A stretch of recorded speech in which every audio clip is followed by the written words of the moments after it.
Assalamualaikum warahmatullahi wabarakatuh. Alhamdulillahilladzi amarana bittaqwa wal istiqamah. Wassalatu wassalamu ala Rasulillah Nabiyyina Muhammadin wa ala alihi wa ashabihi wa ala man tabi'ahum bi ihsanin ila yaumil qiyamah. Wala haula wala quwwata illa billah. Rabbi shrah li sadri wa yassir li amri wahlul 'uqdatam min lisani yafqahu qawli. Amma ba'd.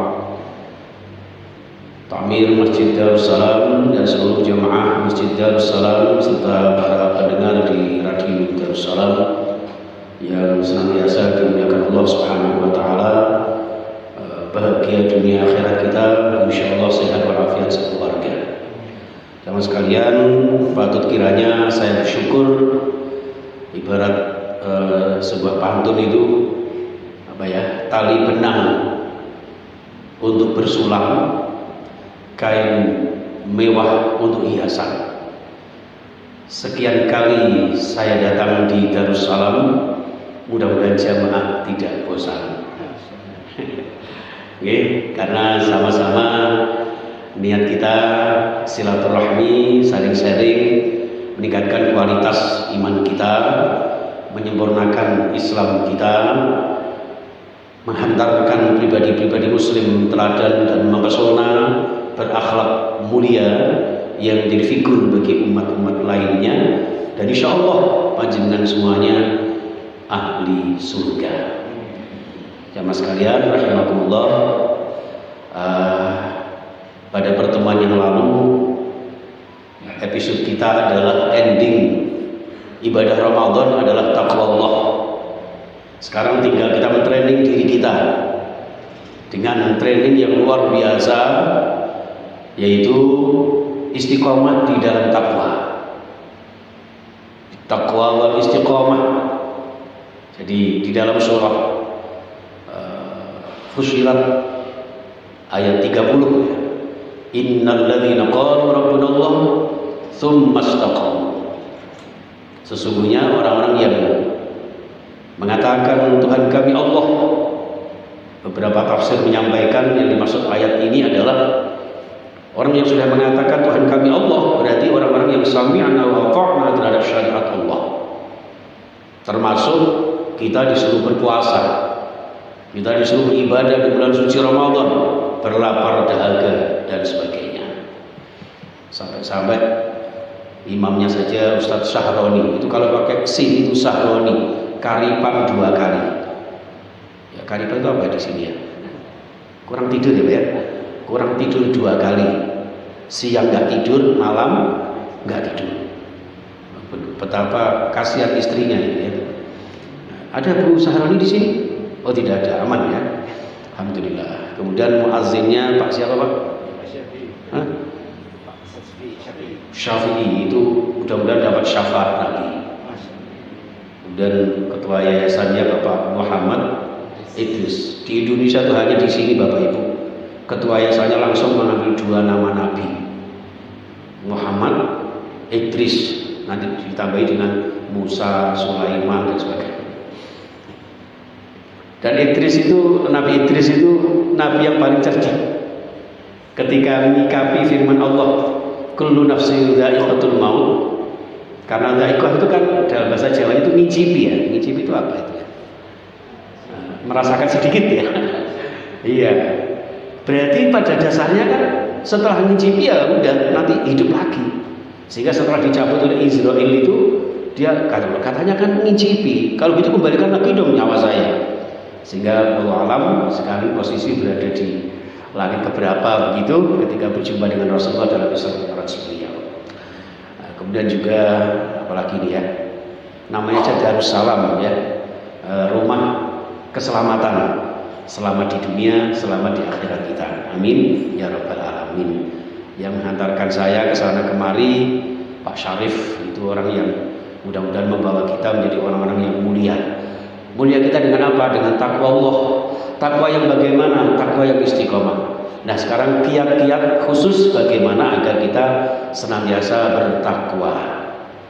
Jangan sampai esok dele sore tempe. Ya, jadi orang yang imannya haula'i wala ilaha haula. Jadi terombang-ambing dengan situasi dan kondisi. Nah, Ramadan ini jamaah sekalian, innal ladzina qalu rabbunallah tsumma istaqamu.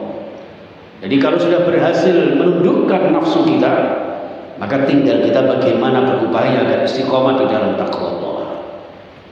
Sehingga nanti akan mendapatkan tatanazzalu alaihimul malaikat alla takhafu wa la tahzanu. Sehingga Allah berkenan menurunkan para malaikat kepada kita jemaah sekalian. Malaikat itu untuk apa? Fala khaufun alaihim wa la hum yahzanun. Untuk memberikan kabar gembira kepada kita supaya kita tidak bersedih, tidak takut, ya tidak gegana, gelisah, galau merana. Ketika ada masalah tidak perlu frustasi, apalagi bunuh diri belum gelas gak mati-mati. Kendat karo gelang karet. Aku tanpamu lebih baik mati daripada hidup ini tidak berarti. Hidupku gak berarti. Ya sama kok mati. Aku makan apa? Masuk makan dedek, masuk makan semen. Nah, kita ini dicukupi Allah Subhanahu wa taala. Tinggal kita bagaimana beribadah, bertakwa kepadanya. Maka wa absyiru bil jannatil lati kuntum tu'adun. Pada akhirnya nanti para malaikat itu memberikan kabar gembira kepada kita semuanya jemaah sekalian bahwa nanti akan mendapatkan jatah surga di akhir zaman. Amin ya rabbal alamin. Inilah jemaah sekalian, maka ada beberapa kiat khusus agar istiqomah dalam takwa Allah. Yang pertama yaitu merasa mu'ahadah. Yang kedua muraqabah. Yang ketiga muhasabah. Yang keempat mu'aqabah. Dan yang kelima mujahadah. Ini kalau masing-masing mu ini 1 jam, berarti kalau 5 mu ya 5 jam. Kuat ya Pak 5 jam ya Pak ya? Ibu 5 jam kuat Bu? Oh, saya yang legrek. Yang pertama, mu'ahadah. Kita tuh sudah diingatkan Allah Subhanahu wa taala ketika di alam kandungan Allah tiupkan ruh kepada kita sudah berikrar kepada Allah. Jadi mu'ahadah itu merasa berjanji. Kita ini menyadari ataupun tidak, selalu diingatkan melalui Al-Qur'an bahwa kita sebagai manusia ini sudah pernah berjanji kepada Allah. Alastu bi rabbikum? Qalu bala syahidna. Bukankah aku ini Tuhanmu wahai janin, wahai manusia? Alastu bi rabbikum? Qalu bala. Mereka mengatakan, "Enggih, iya ya Allah, Engkau adalah Tuhanku." Alastu bi rabbikum pakai kata-kata Rabbun lagi, yang menciptakan, yang mengelola, yang mendidik, yang mengasuh, yang mengarahkan, yang membentuk rupa. Allah Subhanahu wa taala. Rabbunallah. Ya, syahidna. Lalu kemudian ketika lahir, ini kita juga diingatkan oleh Allah Subhanahu wa taala dalam janji kita, dibacakan apa? Syahadah. Ketika lahir di kampung saya itu ada tradisi diadani kuping tengen, ya, telinga kanan, diikomai telinga kiri. Kalau di sini apa Pak? Sama ya. Takutnya nanti yang sebelah kanan dangdutan, yang sebelah kiri. Waduh, ini ya. Ini jangan sekalian. Jadi mu'ahadah. Lalu berikutnya diingatkan lagi janji kita ketika sholat. Inna sholati wa nusuki wa mahyaya wa mamati lillahi rabbil alamin.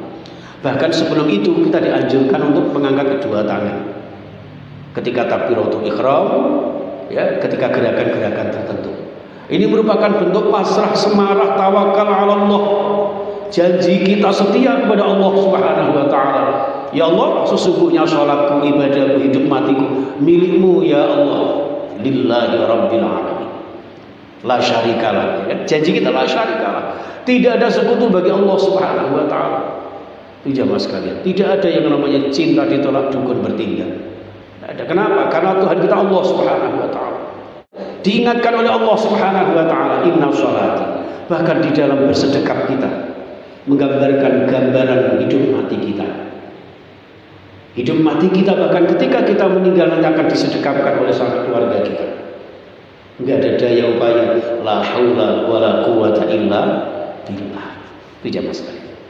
Baik, yang kedua, ini saya singkat saja.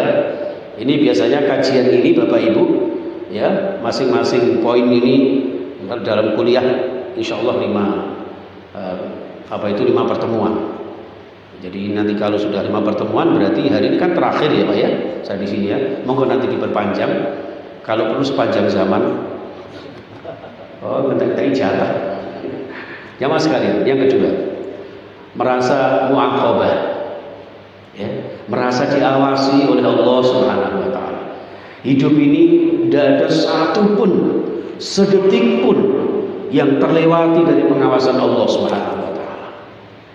Idola saya almarhum Zainuddin MZ pernah mengatakan, orang hidup ini kalau kepingin istiqomah dalam takwa, maka silakan memiliki sikap waskat, pengawasan melekat, atau waskat pengawasan malaikat. Kanan kiri kita ada 2 orang malaikat, yaitu Raqib dan Atid, yang selalu mengawasi kita. Sehingga orang itu kalau merasa diawasi oleh Allah Subhanahu wa taala, insya Allah akan senantiasa merasa dirinya ini nggak bisa berkutik apa-apa, apapun yang kita lakukan. Wallahu bima ta'maluna basir. Allah itu apapun yang kita lakukan. Kenapa? Wallahu khalaqakum wa ma ta'malun kok. Memang semua yang ada di dalam diri kita apapun yang kita lakukan, amal-amal kita, perbuatan kita, ciptaan Allah kok. Apa yang terlewati dari pengawasan Allah Subhanahu wa taala. Nah, sehingga ketika kita mau berbuat maksiat, disinilah makna hadis Rasulullah, ittaqillaha haitsu ma kunta. Bertakwa kepada Allah itu tidak terbatas pada ruang dan waktu, jamaah sekalian. Orang kalau bertakwa di masjid gampang, di majelis taklim mudah, tapi kalau sudah di kantor, ya kan? Apalagi kalau sudah masuk dalam kantor Pertamina itu beda loh. Suasananya walaupun gajinya miliaran, kadang-kadang di negara yang lain itu nggak ada di Indonesia itu ya.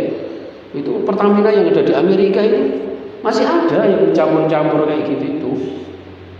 Jadi nggak hanya Lamongan saja Pak yang ada tahu campur itu. Ya, sekarang juga ada BBM campur. Ini sehingga tidak ada. Kenapa? Ada pengawasan melekat. Kita mau berbuat sesuatu, masya Allah. Makanya sering saya sampaikan Bismillah. Kalau sudah atas nama Allah, yang kita lakukan ini tidak main-main, Pak. Mengatasnamakan Allah.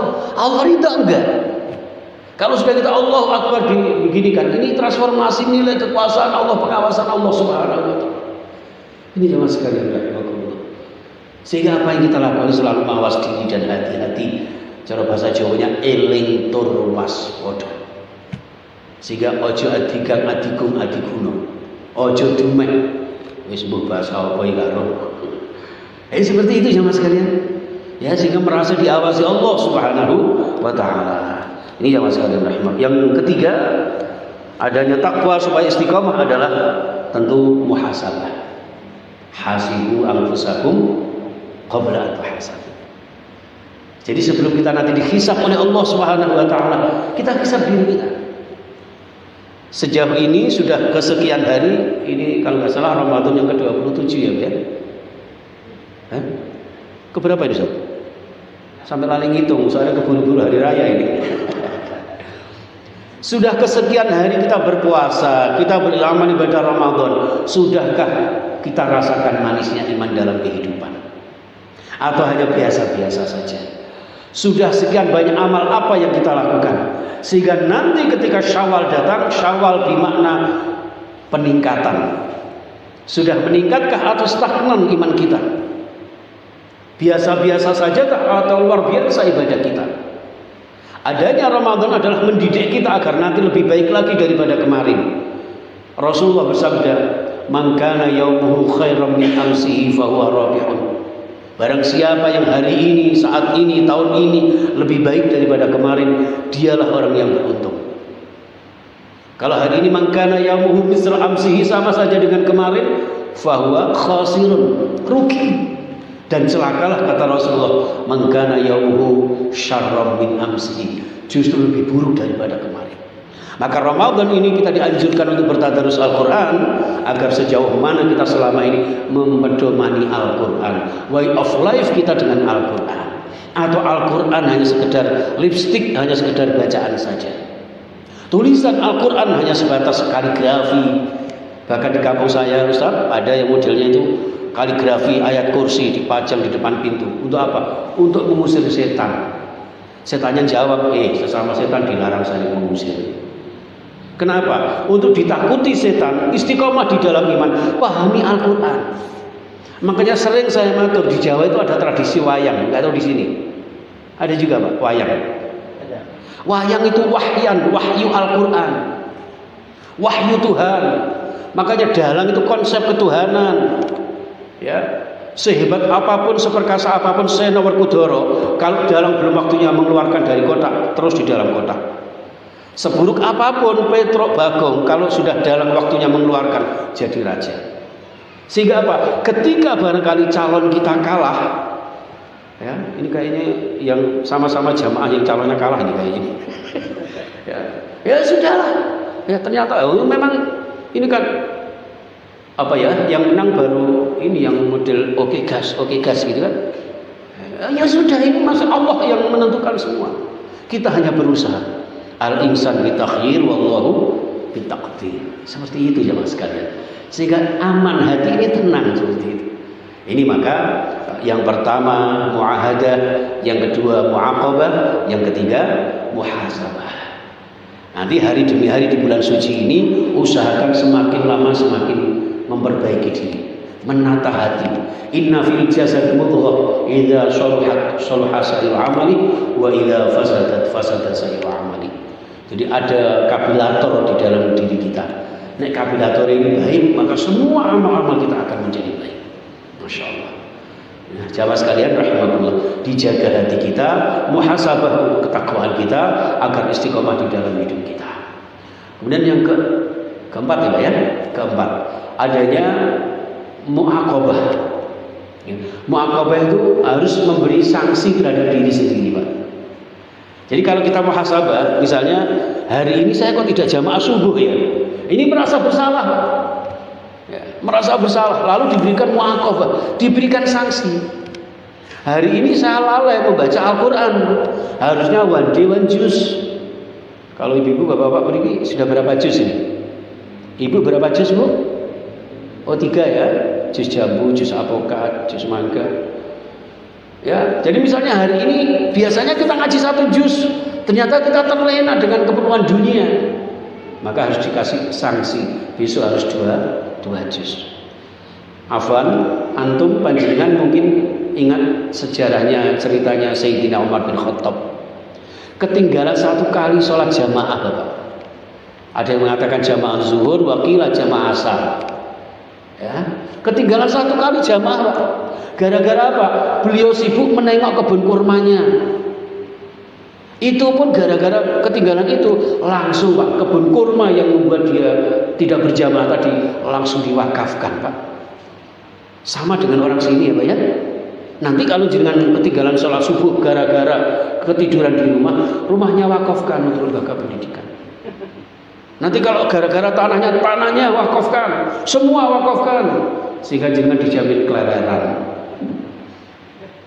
Ini sanksi Pak. Ya, jadi 1 hari ini nggak baca Al-Quran, sanksinya apa? Sedekah jariyah, manggil anak yatim, misalnya seperti itu. Ya, muaqabah. Baik jamaah sekalian, dari muahadah, muaqabah, muhasabah dan apa itu? Muraqabah. Apa tadi? Muahadah, muraqabah, muhasabah, muaqabah, tentu dibingkai dengan yang kelima, mujahadah. Dari kata al-jihad. Semua ini kita lakukan ya dengan jihad, dengan kesungguhan. Tanpa upaya kesungguhan semaksimal mungkin nggak akan bisa terlaksana. Maaf loh Pak, saya bisa kesini nih karena kesungguhan saya. Bayangkan, tinggal berapa hari Ustadz Munif telepon saya. Ya, jadwal sudah terpenuhi semua di beberapa TV, di beberapa radio, di samping juga terawih. Ya, karena saya ini termasuk DPR Pak, Dewan Pengajian Rutin. Ya, Masya Allah. Ya tidak apa-apa, bismillah, saya sungguh-sungguh kapan lagi saya bisa sowan kepada sahabat-sahabat kami kaum muslimin di tempat yang ternyata adalah puncernya tanah air Indonesia. Sangat taatnya, sangat istimewanya, sangat takwanya kepada Allah Subhanahu wa taala. Luar biasa Pak. Di sini batu bara, di Surabaya batu bata. Di sini berharga, di sana nista. Makanya disebut bata, banyak-banyak taubat bata. Kalau di sini barakah, batu yang membawa barokah. Amin Allahumma amin. Mudah-mudahan saya juga dapat barokahnya dari panjenengan semua. Ini karena mujahadah. Yang lebih mujahadah lagi adalah panjenengan yang bisa menerima saya, belum kenal sama sekali. Harusnya kan harus cek and recheck dulu. Khazin ini siapa, latar belakangnya apa, ngomongnya bagaimana. Harusnya kan seperti itu. Tapi diterima dengan lapang dada. Kesana kemari diantar jemput, ya, bukan berangkat tak diantar, pulang tak dijemput. Apa itu? Jalan. Coba bayangkan. Ini kesungguhan panjenengan, sekian khotib, sekian dai, sekian hari di penginapan, anggipu gratisan. Bayar itu. Ya, ini yang selalu saya renungkan, kok bisa ya Allah mentakdirkan saya ke sini. Ini tidak semata-mata karena kudrah iradah Allah, enggak akan pernah terjadi. Dan ini akan saya kenang sepanjang masa Bapak Ibu. Ya, mudah-mudahan jadi amal jariah panjenengan semua. Karena ternyata pusatnya di Darussalam, saya tidak tahu kalau ternyata pusatnya di Darussalam. Ya Allah, betul-betul rumah keselamatan dan ini mengayomi masjid mushola di sekitarnya. Ya Allah, saya salut dengan lambangnya Muhammadiyah itu, sinar sama. Ya, ditambah dengan apa itu lambang Nahdlatul Ulama, gambar jaga, diikat dengan ukhuwah. Wa'tasimu bihablillahi jami'a. Maka di sini tidak berlaku lagi namanya pengkotaan Muhammadiyah apa NU, enggak ada. Imamnya enggak pakai usoli enggak masalah. Nanti jangan dilokno usul udah. Nyatanya pakai kunut. Enggak masalah. Zikir enggak usah banter-banter. Tadi malam saya ceramah di masjid yang 23 rakaat. Hebat Pak, yang 8 mundur, yang 20 melanjutkan. Alhamdulillah tinggal setengah baris. Enggak apa-apa. Ini namanya ukhuwah itu seperti itu. Jangan sedikit hanya beda kunut tidak kunut gegeran sampai mertua. Gimana sih? Antara usoli dengan tidak bikin masjid lagi. Itu di tanah Jawa seperti itu, Pak. Rebutan jadi kiai, jadi khotib itu ada di tanah Jawa. Di sini mah nggak ada. Masya Allah, orang seperti saya ini ilmu saya pas-pasan, Pak. Nggak ada ilmunya sama sekali saya ini. Ini aja masih payu di sini. Alhamdulillah. Jadi saya suatu tabarukan untuk panjenengan ini. Saya kalah barokah panjenengan. Bukan saya nggak ada apa-apanya. Makanya Masya Allah, mudah-mudahan amal jariah para jamaah, terutama yang mendukung seluruh rangkaian akidah Ramadan yang dipelopori oleh Darussalam ini senantiasa diberkahi oleh Allah Subhanahu wa taala. Ya, jangan lupa nanti ada streamingnya enggak, radionya? Ada ya, streaming ada ya Pak ya. Nanti boleh saya sering dengarkan dari Surabaya. Kalau panjenengan ingin mendengarkan siaran saya setiap Sabtu sore jam 4 sampai jam 5 dalam Khazanah Rumah Tangga di Suara Muslim Radio Network. suaramuslim.net itu sama klik sudah muncul nanti di situ ya, atau sekali kalau di TV itu soalnya tidak rutin jadi saya tidak bisa menyebutkan ya, kadang di TV Muhammadiyah, kadang di TV NU gitu Pak. Makanya saya paling jengkel kalau paling nggak suka kalau ditanya orang, Pak Ustadz jenengan itu kiainya Muhammadiyah Pak NU itu paling nggak suka betul Pak saya Pak ya. Tak jawab ya Muhammad NU aku ini ya apa kita umat Muhammad ya gitu. Kita umat Muhammad, mau umatnya siapa? Ya, Muhammad ditambah Idris. Oh, bagus kan? Idris kenapa? Idris I adalah Dedi yang laris, Idris. I itu saya, D itu Dedi, Ris itu laris. Sudah ada mata air sekali. Ini jangan sekalian rahimakumullah. Sering saya katakan itu, lah kita umat Muhammad. Kenapa kok NU? Lah NU itu kan Nahdlatul Ulama, gerakan para ulama, al-ulama warasatul Anbiya. Siapa yang meneruskan perjuangan para nabi kalau bukan para ulama? Tentu ulama yang tolak ukurnya adalah Al-Quran dan Sunnah. Bukan ulama yang ngelama apalagi ngelawak. Ya, saya tuh paling nggak suka Ustadz kalau dipanggil Pak Yai nanti ceramahnya yang lucu ya. Ya kalau kepengen lucu nanggap pelawak kok. Anggitnya kayaknya pelawak ya. Ya, kalau ada sering-seringannya itu wajar, tapi kalau belum sudah dipesenin nanti yang lucu, ini niatnya mau pengajian apa mau Inilah yang diramalkan para ulama kita dulu itu. Nanti akhir zaman itu orang itu tontonan jadi tuntunan, yang tuntunan jadi tontonan. Bu, ceramah mengapi kok? Oh, api. Ya apa isine? Lucu. Humor. Pokoknya ngakak ketemu sampai atas ngono tok ya. Pulang enggak bawa apa-apa. Makanya sahabat Ali mengatakan ungzur maqala wala tanzur maqala. Perhatikan apa yang disampaikan. Ada Pak di Jawa itu ulama muda, nggak usah saya sebutkan, ribuan bahkan jutaan kalau dikumpulkan itu, ya. Tapi isinya ya gitu-gitu. Kasihan umat ini butuh pencerahan loh Pak. Ya, ini makanya butuh hijrah itu seperti itu. Ya, itu makanya sering mengatakan saya itu NU. Ya. Kenapa kok NU lah? NU itu juga terkenal di mana-mana Pak. Saya tuh kalau mengantarkan umroh haji itu. Kadang umroh mampir ke Singapura, mampir ke Turki itu ya. Itu banyak Pak, NU itu di mana-mana banyak. Apalagi di pom bensin tuh, NU smoking. Oh no. Artinya gini loh, Islam kita ini Islam yang kafah, yang rahmatan lil alamin. Makanya saya diamanai di Surabaya sebagai Dewan Pembina IKD itu karena saya salutnya adalah IKD ini tidak memihak aliran tertentu. Standarisasinya adalah Al-Quran dan Sunnah yang membingkai Islam secara kafah, yang nanti follow up-nya adalah rahmatan lil alamin. Itu jangan sekalian, termasuk tanda rahmatan lil alamin adalah orang itu harus punya kepekaan. Harus peka. Nek wis jamaah wis ongkak-ongkak punggungnya, ceramahnya jangan lama-lama, itu juga kepekaan. Makanya cukup sekian saja. Oke, jadi mohon izin, mohon maaf barangkali selama saya bermuamalah dengan panjenengan, ada pepatah Arab itu mangkasura kalamuhu kasura khata'uhu wa mangkasura khata'uhu kasura dzunubuhu wa mangkasura dzunubuhu kasura adzabuhu. Orang itu sing banyak omongnya biasa itu banyak salahnya. Nek banyak salahnya banyak dosanya, nek banyak dosanya bisa jadi banyak siksanya. Tahu gitu tadi nggak ceramah ya, karena banyak ngomong. Jadi selama ini mungkin ada tutur kata atau perilaku saya yang tidak tawadhu datang panjenengan jamaah, mohon maaf ya. Jadi ya Allah, apabila ada kaca yang pecah jangan disimpan di dalam peti, apabila ada kata yang salah jangan disimpan di dalam hati, maafkan kami.